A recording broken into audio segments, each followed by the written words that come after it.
peu de cap pour voir une autre partie du corps humain. C'est le traitement endoscopique de la lithiase de la voie biliaire principale.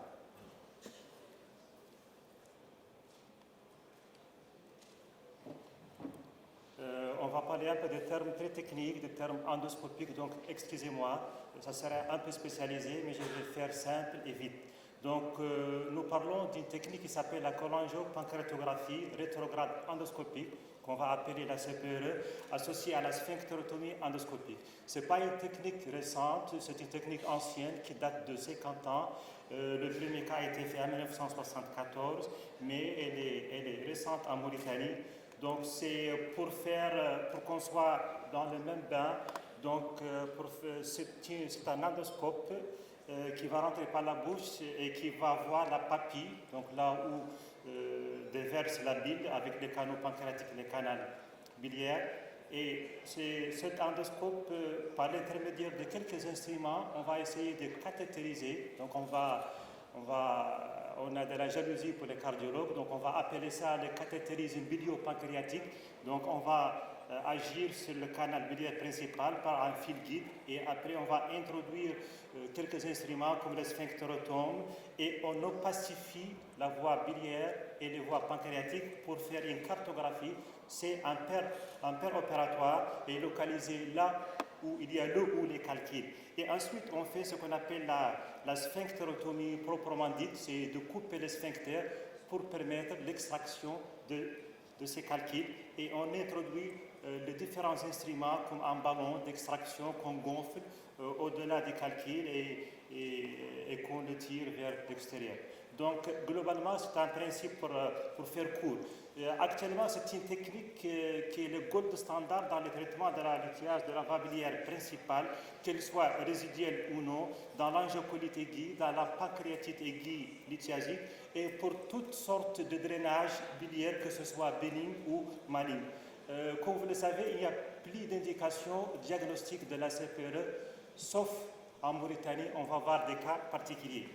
Donc ça, c'est l'organisation en fait de la salle. Il y a un arceau, il y a un amplificateur, il y a une coronadoscopie et il y a les différents intervenants, l'anesthésiste, les différents techniciens. On a recueilli une série de 205 cas.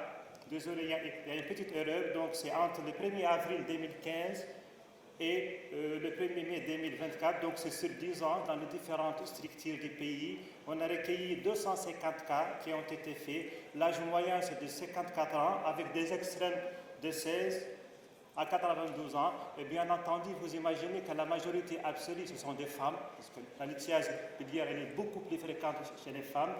Et ce qui est important, que l'indication de ce traitement endoscopique, dans la moitié des cas, c'est une lithiase résiduelle de la voie biliaire principale. Ça veut dire que ce sont des patients ou des patientes déjà opérés pour une cholecystectomie et on laisse en place des calculs dans les voies biliaires.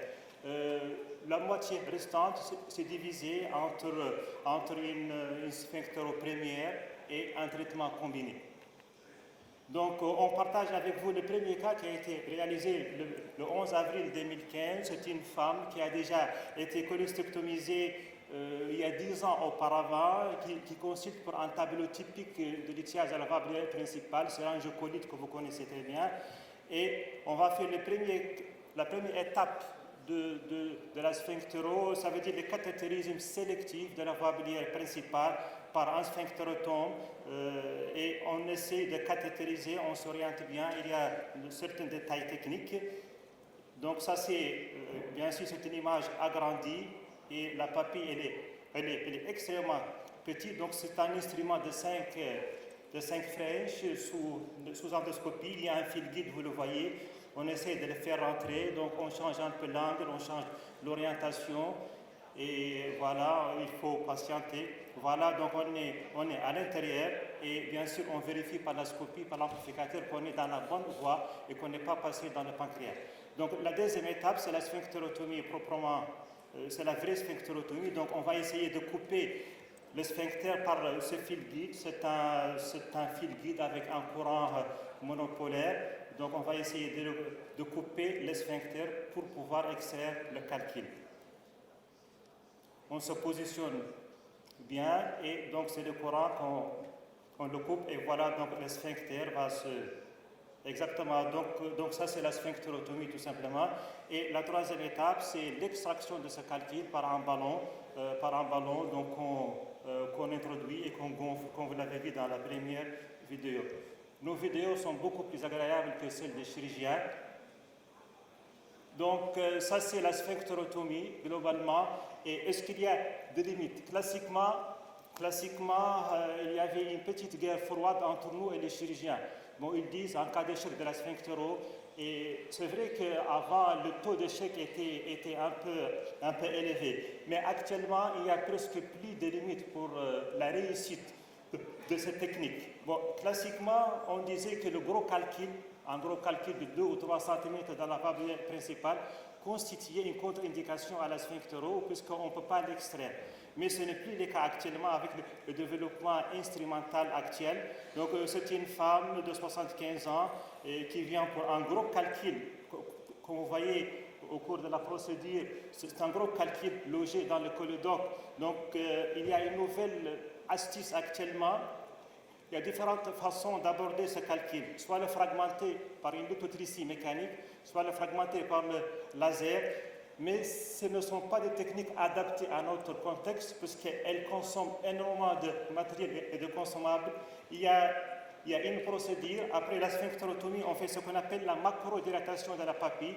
On met un ballon à l'intérieur de la baboulière principale qu'on gonfle au diamètre correspondant au calcul exactement. Et vous voyez le résultat final après la dilatation, et après le calcul peut sortir facilement sans aucun problème par un simple ballon. Donc il est à l'extérieur, un gros calcul. Classiquement aussi, on disait que l'empirement colodossien, ça veut dire d'innombrables calculs dans la baboulière principale, était une contre-indication à la sphinctéro, et c'était l'apanage du chirurgien pour faire son anastomose colodoco-géginale. Donc ça c'est une patiente extrêmement âgée, fragile, non opérable, chez qui la cholangio montre, comme vous voyez, ce chapelet de calcul dans la baboulière principale. Donc ça ne constitue plus un problème. Bon, on ouvre, on dilate et après on fait un nettoyage, on extrait tous les calculs.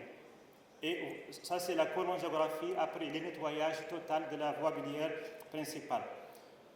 Ça, c'est un cas un peu historique qu'on ne voit pas souvent. C'est un calcul accouché par la papille, donc c'est extrêmement facile pour nous. C'est 1 minute, on va couper par une aiguille et taf, donc le calcul va tomber et va sortir sous pression. Il y a certains cas de la hantise de tout endoscopiste, c'est l'échec en fait du cathétérisme. Ça veut dire qu'on ne peut pas rentrer par l'orifice naturel par la papille, soit elle est fermée, soit elle est envahie, soit il y a des malformations anatomiques. On a aussi des procédures pour pallier à ces difficultés. C'est ce qu'on appelle la précoupe ou l'infundibuloctomie. Donc, en cas d'échec de cathétérisme, il ne faut pas insister trop. Ça va traumatiser le pancréas, ça va traumatiser la papille. Il faut passer rapidement à ce qu'on appelle l'infundibuloctomie. C'est une petite coupe microchirurgicale, couche par couche. On va disséquer d'abord l'épithélium, puis la sous-muqueuse, puis la musculeuse. C'est comme une pomme pour aller à l'orifice de la voie biliaire principale au-dessus de la papille. Donc c'est une petite sorte de microchirurgie endoscopique. Voilà, donc vous voyez la musculeuse qui commence à apparaître. Il y a l'aiguille au bout de mon cathéter. Donc il y a le petit orifice là. On va couper un peu sur le plan profond pour voir. Et voilà, on voit au bout qu'il y a un petit tunnel. Donc ça c'est le colodoque, on est bien à l'intérieur. Donc votre procédure est réussie et c'est fini. Et le reste, vous le connaissez. Pour aussi pallier à l'échec de cathétérisme, on a une autre astuce, c'est une patiente âgée de 92 ans, inopérable, une angiocolite, un calcul de la baboulière principale. Et dans l'endoscopie, on trouve une papille un peu bizarre, on appelle ça papille intradiverticulaire. Donc il y a des diverticules de part et d'autre. Ça c'est une patiente d'abord inopérable sur le plan chirurgical, et même sur le plan endoscopique, elle est aussi presque inabordable. On a essayé de cathétériser un peu la papille, mais on passe préférentiellement dans le pancréas. Dans ces cas-là, on peut faire ce qu'on appelle la technique du double fil guide. On laisse le fil guide qui est déjà dans le pancréas et on va faire glisser le deuxième sur les premiers pour qu'il glisse automatiquement dans le colodex. Et à la fin, donc on a pu cathétériser la voie biliaire principale. Il y a ce gros calcul, mais malheureusement, on ne peut pas l'extraire. Mais de toute façon, on a réussi de mettre en place une prothèse plastique pour sauver cette vieille dame. Et je vous rassure qu'elle est toujours en vie. Il y a 18 mois, donc je l'ai vue avant-hier. Elle va plutôt bien. On a dit dans l'introduction que la sphinctéro n'avait plus d'indication diagnostique dans le monde, puisque les RMC est très bien développé et on peut faire une bonne cartographie de voies biliaires, mais ce n'est pas toujours le cas en Mauritanie. Ça, c'est une femme toujours qui est adressée pour une lithiase vésiculaire et une lithiase de la voie biliaire principale diagnostiquée à l'IRM, mais lorsqu'on est à l'intérieur pour faire sa sphinctéro et ça s'appelle la cholangiographie qui est obligatoire, nous montre un aspect un peu bizarre. C'est un calcul qui est bloqué au mi-cholédoque, à la moitié donc, du cholédoque, avec une extrémité distale fine. Donc c'est classique de ce qu'on appelle le syndrome de Mirizi. C'est un calcul dans le cystique qui comprime la voie biliaire principale. Et bien sûr, là, chaque chose a ses limites. On a appelé les chirurgiens qui nous a sauvés, puisqu'il faut avoir un abord chirurgical. Et rétrospectivement, on a appelé le radiologue pour lui dire est-ce qu'il peut revoir son IRM, parce que son compte rendu n'a pas été très bien. Il a fait ça peut-être très vite. Et aussi, il faut accepter que le syndrome de Mirizi, il est un peu rare et des diagnostics radiologiques difficiles. Donc, effectivement, lorsqu'on a revu les images, il s'agit d'un calcul dans les cystiques qui comprime la voie biliaire principale. Donc, pour ce cas, on a corrigé un peu le diagnostic et ça a été réglé, c'est le même temps opératoire. Donc, je passe. Globalement, les résultats de notre série de 205 patients montrent un taux de succès de 96%. Il y a un échec dans 4% des cas. Ok, ça me va. Donc, le succès de la procédure, c'est 96% des cas. Et on a un taux d'échec, c'est échec de cathétérisme, c'est surtout les échecs d'origine anatomique. Ça veut dire une papille intradiverticulaire et aussi les quelques cas de Mirizi qu'on a trouvé.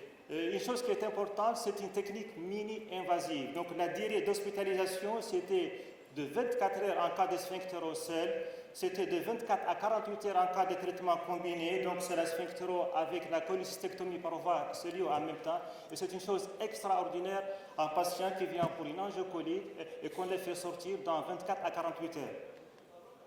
Les complications, il faut parler bien sûr de son complication, bien que c'est loin de celle de la chirurgie. On a eu 3 cas de pancréatite, bien entendu, bénigne, c'est 1%, on est dans la fourchette. Il y a 2 cas d'hémorragie post-opératoire, comme d'habitude, qui se sont arrêtés spontanément. Le taux de mortalité était nul. Donc la conclusion, c'est une technique qui est devenue indispensable et incontournable. Son échec est devenu exceptionnel avec les progrès techniques actuels. Je voudrais faire un remerciement particulier à une équipe indienne qui a participé à notre formation, c'est à Kolkata, et sans oublier aussi un remerciement particulier pour mes anciens chefs qui ont permis la réalisation de ma formation, et à nos collègues chirurgiens, nos collègues gastro dans les différents services de chirurgie et de gastro, et sans oublier aussi l'ACNAM, puisque l'ACNAM a conventionné cette technique innovante dans le pays, ce qui a permis la réalisation de pas mal de cas, et les ONG. Je vous remercie.